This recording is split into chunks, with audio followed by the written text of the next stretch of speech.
Is this the beginning of the end of the US? The situation in Texas is perilous. The brinksmanship, the tit for tat that is playing out before our eyes is unbelievably dangerous. I've seen news outlets and other TikTokers say that it's illegal for Texas to secede. The Constitution, the courts simply won't allow it, and they're probably right. But I'm constantly reminded by Pompey's famous quote, "Don't quote laws to us who have swords." Firstly, I should clarify, it's not an invasion in the sense they're not an army, nor do they carry weapons, but large migrating groups can be dangerous and destabilizing all the same. I've seen some people compare the caravans of people advancing north through Mexico to the barbarian invasions that defeated Rome, like the Cimbri or the Goths.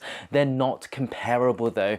These people, they outnumbered the Romans and were technologically on a similar level, but to the people on the ground near the border in Texas, I'm sure they feel threatened in a similar way. And what's dangerous is, in particular, when a border province feels threatened by invaders and the central government fails to come to their aid, this incentivizes local forces to step in and essentially replace the central government's #1 role of providing security. That's the main social contract between the central and local government in pretty much every society of this type. Once this social contract is broken, that's when the danger starts and the local people start defecting to a regional power who can actually protect them.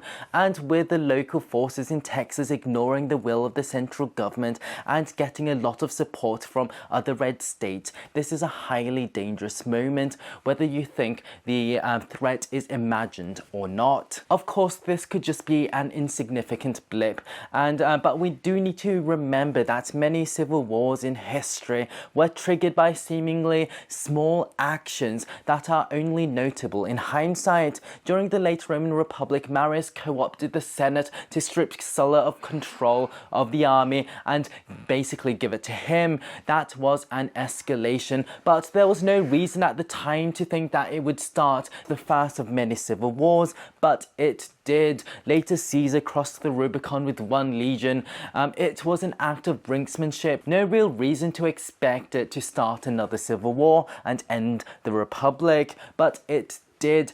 Every one of these escalations sets a precedent, a new norm that makes the next escalation easier, and over time that escalates until a civil war does eventually break out. I'm not saying it's inevitable, but yeah, let's hope this all de-escalates soon.